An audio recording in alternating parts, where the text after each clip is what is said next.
does the flame reveal?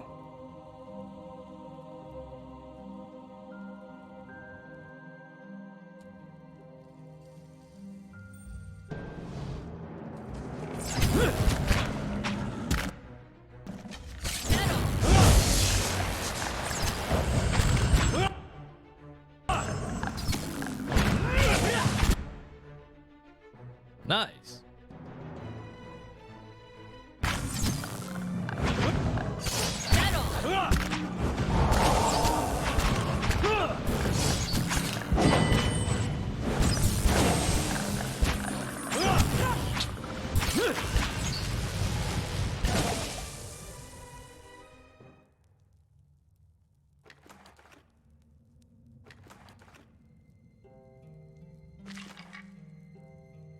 Exceptional glove and stocking boots.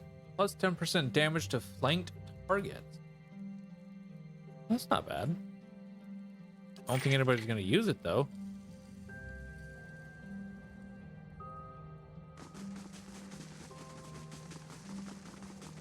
That's okay.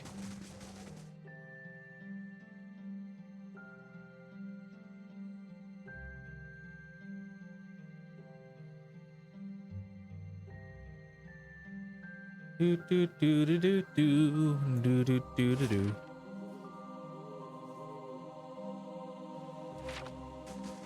Nice and slow.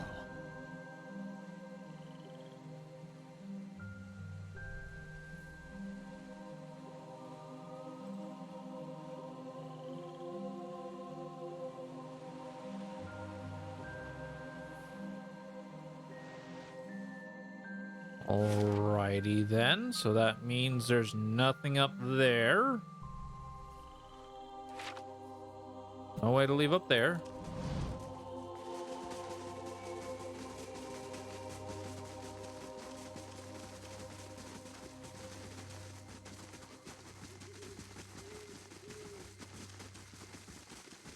Nice and quiet.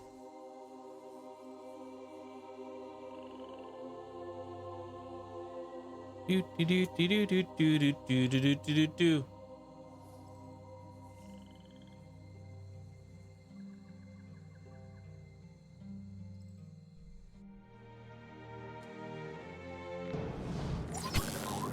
That's not very helpful. Let's go. Ah, wow. Poor Inmog.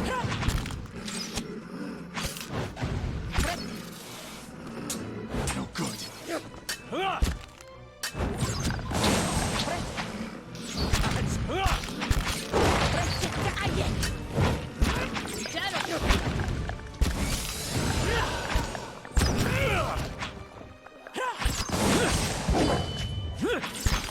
Do do do do do. Boom.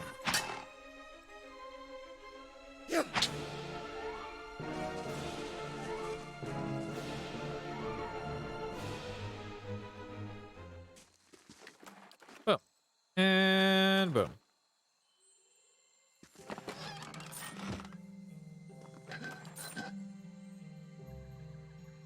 Alrighty then.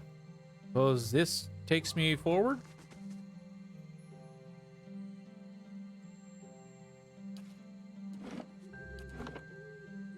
I did a quick save, and I'll go ahead and do a hard save once it. There we go.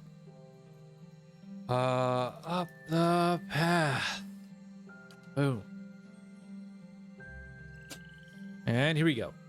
A winding stair hugs the cliffside, providing an impressive view as you work your way higher and higher. Not too far along the path, however, you find your progress interrupted.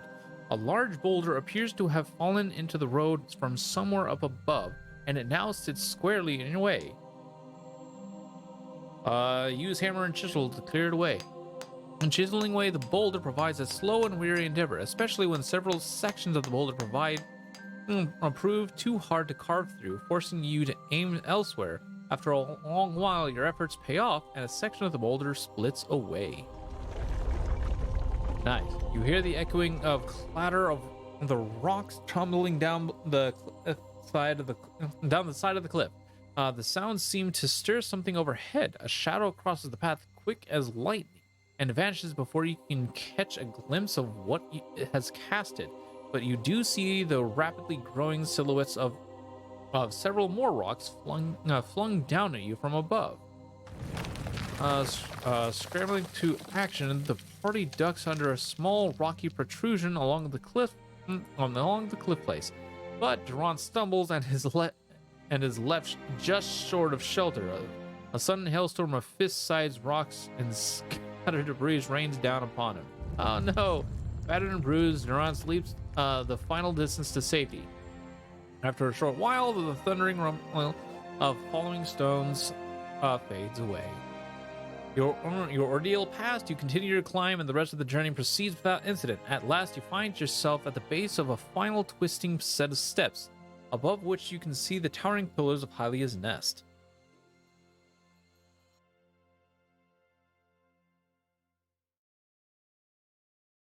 Durans. Of all people, freaking Durans. What do you got? -4 con and a concussion. -4. Oh, jeez.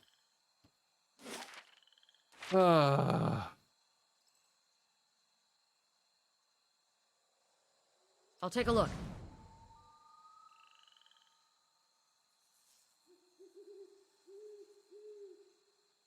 Wow.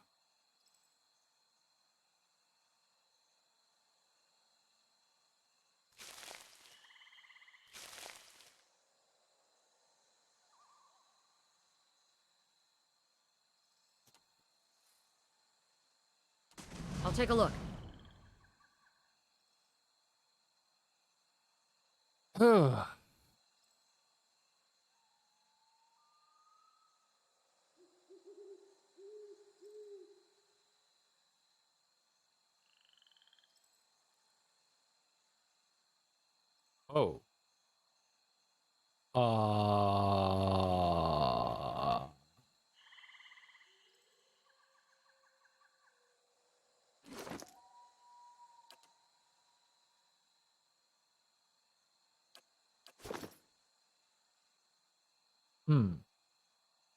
That's the only thing I'm thinking of right now. Because there's only like a few dragons. Maybe I should rest. You know what? Yeah, let's rest. Boom.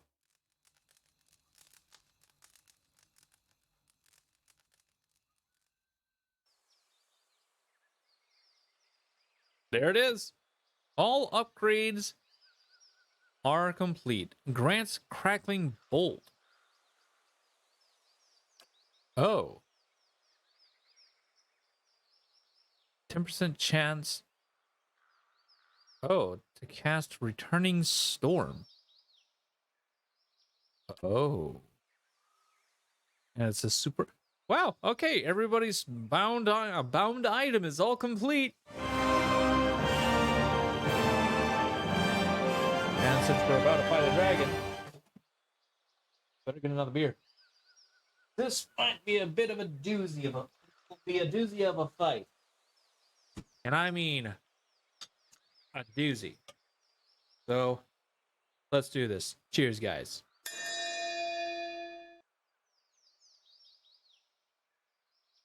For this fight, every time we reload, and we'll go from there.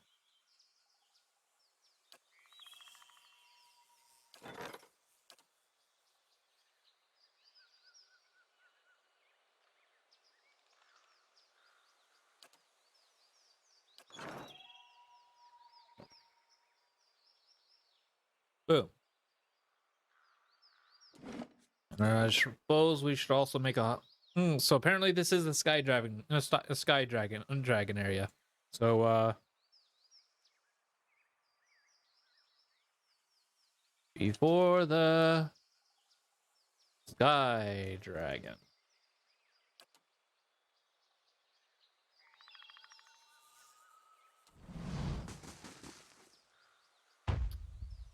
Oh, hello, sir.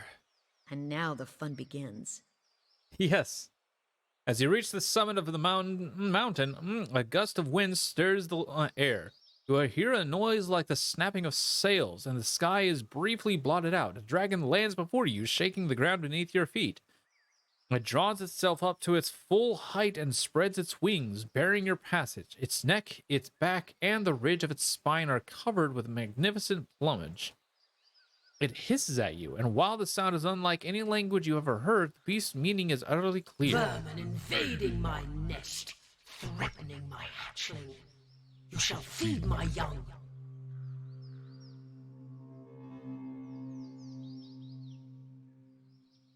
This is a temple dedicated to a goddess, not your hatchery.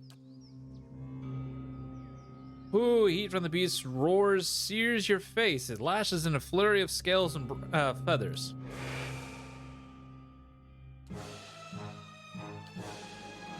Definitely going to need to,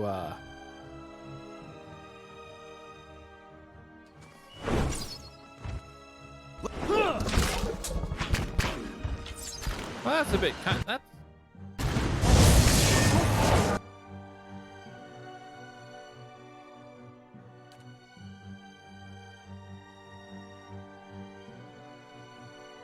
which one was it? You? Ah, here we go. Yep.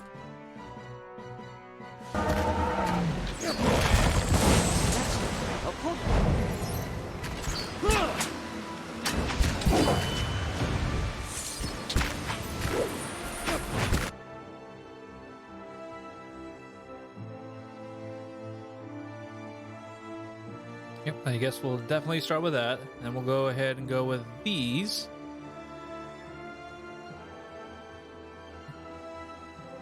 I'm ready.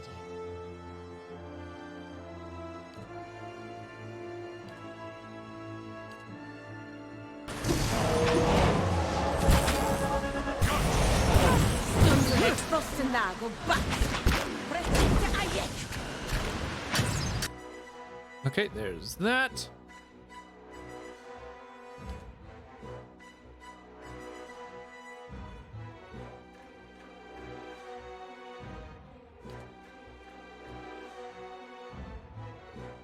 Ready, Watcher.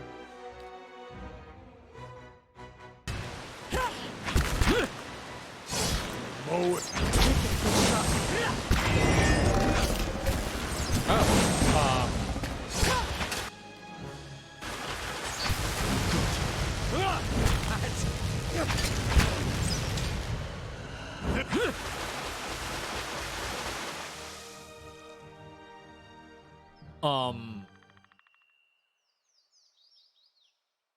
Yay?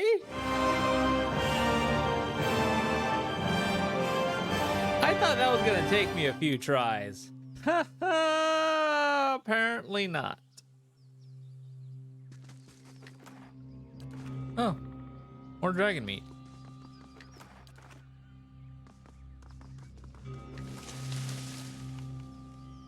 Ooh, this can go to you, and I'll grab everything else.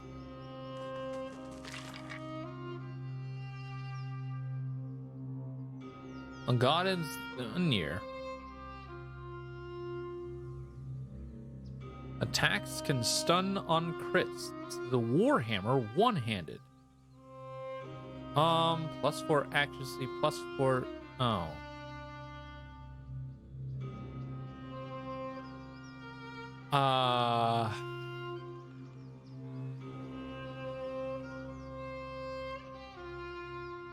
I mean,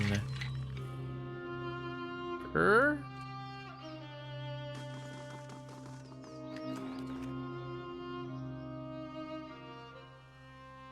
I'll see what I can find.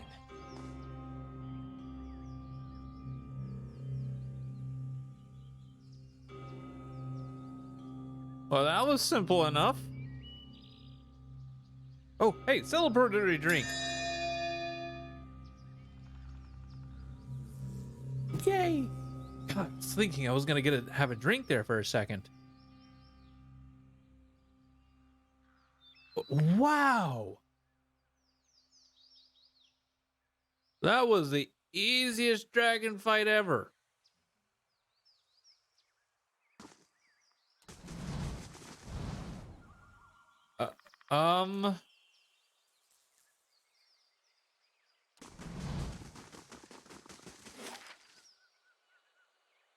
I guess that's it.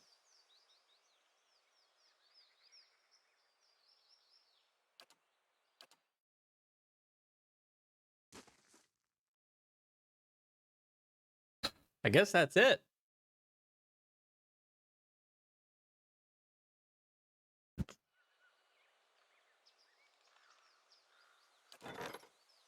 Huh, okay.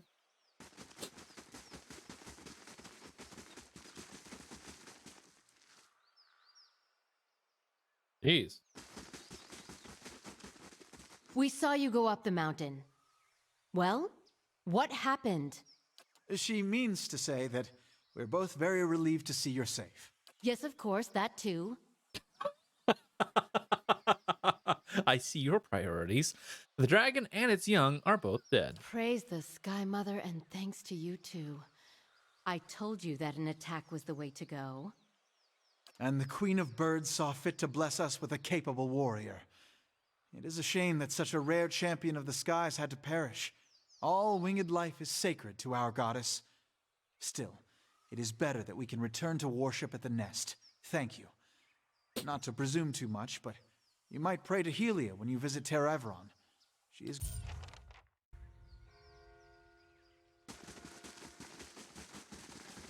Okay.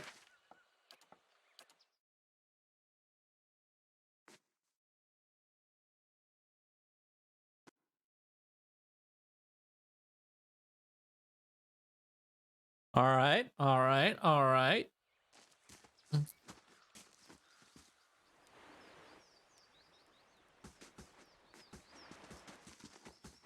7,000 copper. Wow, we made bank on that one all right.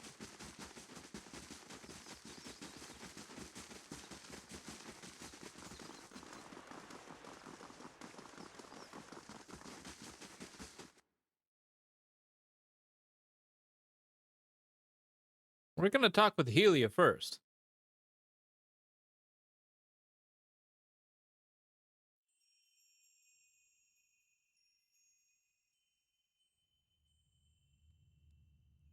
Okay, pray to Helia.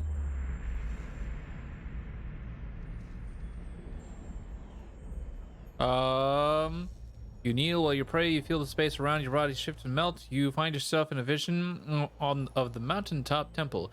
Yet you see neither worshippers nor a dragon, but a tree. Its limbs wrap around the perimeter of the temple, tapering into twigs and branches of all sizes and angles.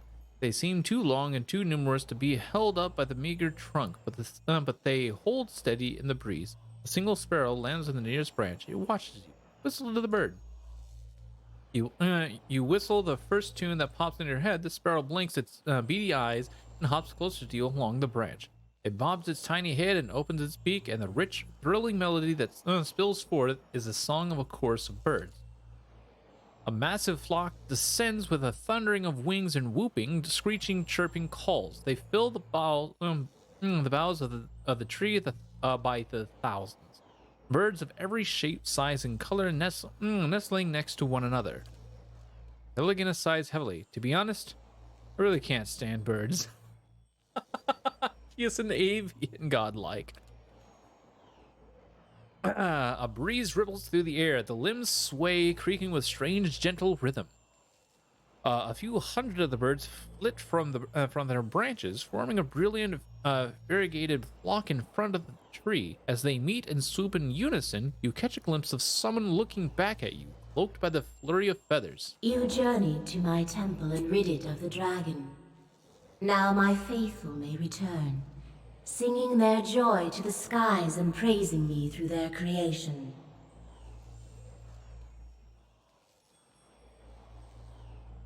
Life is creation and celebration. I'm glad to have served you in this.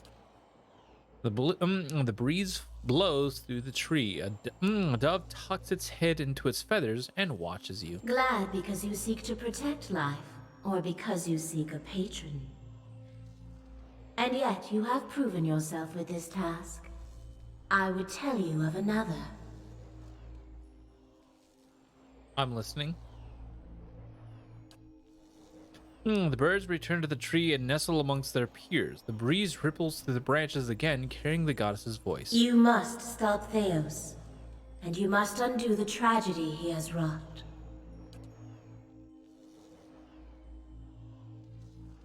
Birds all over the tree begin to chirp and sing, and in the rise and fall of their voices, Hylia speaks. Theos acts but is moved by another.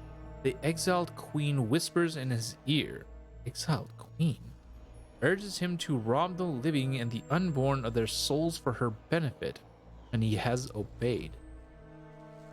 She will consume them, grow powerful while 1,000 empty children are born. But there's still time to reverse this tragedy. How can I return things to the way they were? The bird suddenly falls silent, watching you. The voice on the wind returns. Guide the trapped souls back to the bodies they were stolen from. Hollowborn children whose eyes have never seen the sun. You could restore them. Give their families hymns of joy after years of lament. Peace and restoration give purpose to suffering. There is no meaning, no redemption in pain that does not lead to fulfillment. Symmetry demands that great rejoicing follow suffering such as this.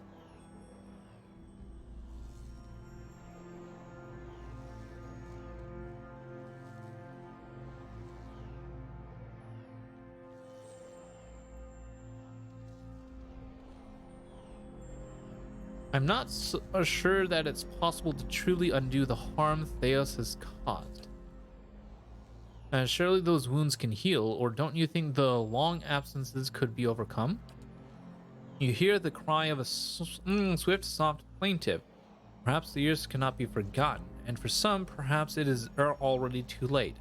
But if you could restore even one soul, kindle one spark of life, raise one voice in joy, it would be worth it. There's another side to this. His tone is caution. You've seen the consequences of a soul destroyed from its own cycle. Could these children have ever truly returned? Perhaps it would be better to allow these souls to find new lives? How can they continue to another when they have not fully lived this life? To pass them along to another now is cutting a stanza from a poem, a verse from a song. Thank you, Hylia. I will continue to sun and shadow. When you reach the burial isle, you will find souls there that I have granted reprieve for their sins. I give these to you, for only they can bear you to safety on your journey down. And when you face Theos and the rotting fruits of his endeavors, remember the conversation we have had. In that moment, you will have power rivaling a god's. And after it, you will live in the world that you have chosen. Choose Restoration, Watcher. Return the souls to the bodies they were stolen from. Swear to me that you will do this, and I shall give you power to make even Woodica quake. I can be merciful and terrible, Watcher. I swear to return the souls to the hollowborn children of the Deerwood. And I shall remember.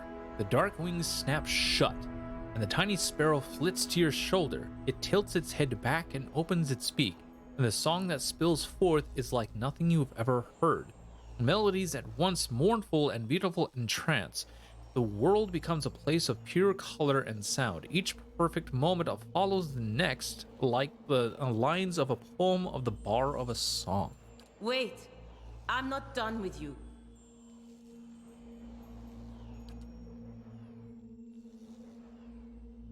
I was granted something, but I guess I'll have to look at that later.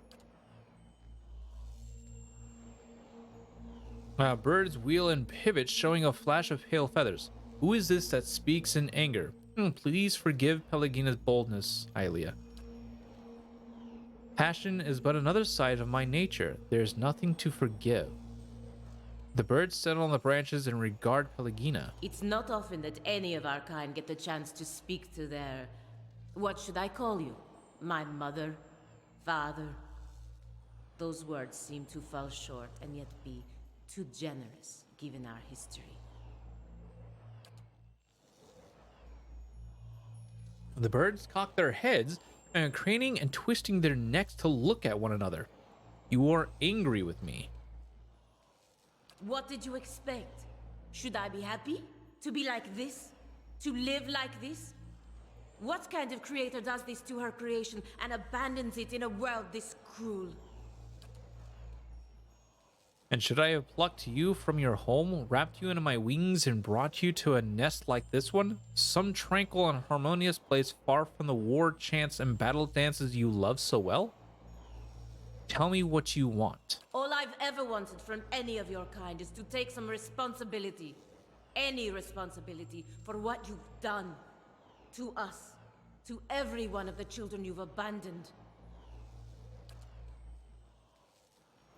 The birds flap their wings, rising from the branches. Wonder why this one's why there's no voice in this one. You are a song of ferocity, and one I love well. I hear your fear and rage, and it is music. Your prowess and valor leave a trail like a tapestry upon the world. I would not dampen your song, even with the comfort of my wings. What does that mean? Come back here!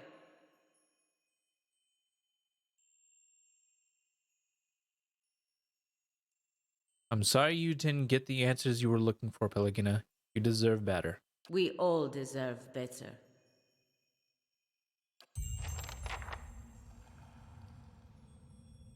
Nice.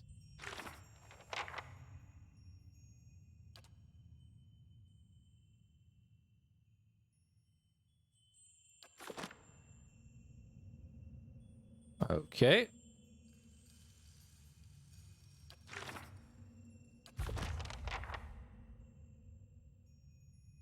The Trials of Durance.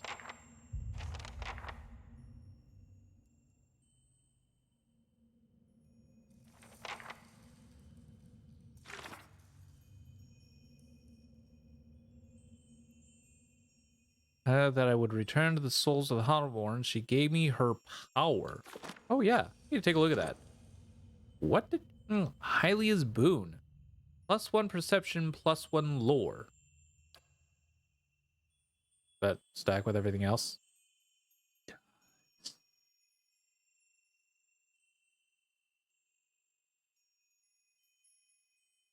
Ooh.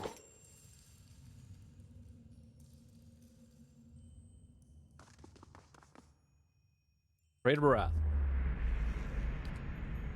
You see the two figures, the dwarven man and the elven woman, still waiting on the road to either side of you. Neither has gotten any closer to the skull gates beyond. Oh. Oop. Sorry.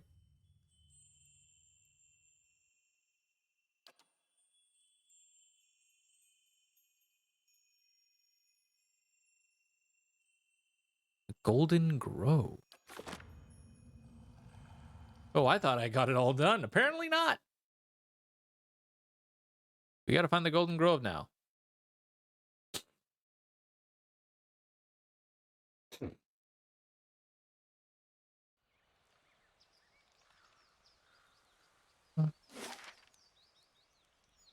Oh.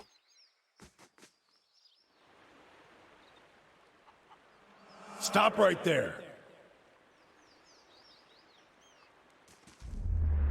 The Phantom Soldier raises his short. Inquisitor. Did you think you wouldn't be recognized here in your old home? I've seen your trials with my own eyes. Suros, what are you doing? Iovara, she even has a picture. Startled, the soldier releases you immediately and turns to face the speaker, a woman in a plain wool tunic, fully a head shorter than he, but somehow seeming to tower over him. You have seen this woman's face before, but from afar, bloodied and burned as she lay stretched across an iron wheel. At the moment, it is marked only with concern. An assassin sent by the Inquisition, my lady. daring to approach our camp?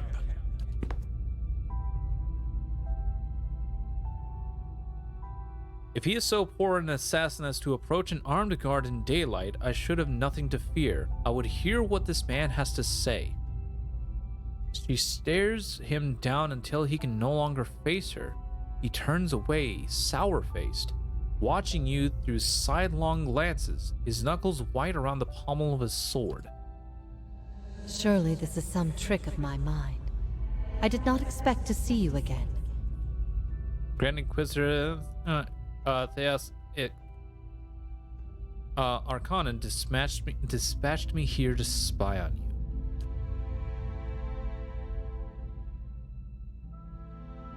Are things as desperate as that over there? I never have known. I hope your next assignment is more stimulating. Listen to my lectures is dull work for a spy. I hoped there might be another reason, but you are here and that is good enough on its own. Whatever your reasons, I've missed you over all these years. Having you here now, at a time when I'm surrounded by strangers, is a wonderful gift. I would like for you to stay here in our camp as my guest. My Lady Ivara, I beg of you. This is an Inquisitor. This is a desperate attempt on your life. The only way it can succeed is if you allow it to. This is a missionary, same as I was. Taught the wrong things as I was. If I can't have faith in one man's ability to reason, once he knows the truth, what hope do we have? My lady, he admits being a spy. That should make him less of a threat, wouldn't you agree? I have nothing to hide. All I see here is an opportunity to persuade someone who could help us. We have many former missionaries here. They are our most loyal, our most helpful. Many have died for us. These are not people we should be turning away. And if the Inquisition wants my life, they can have it. But they know as well as I do that my cause will not die with me. Come, we have much to talk about.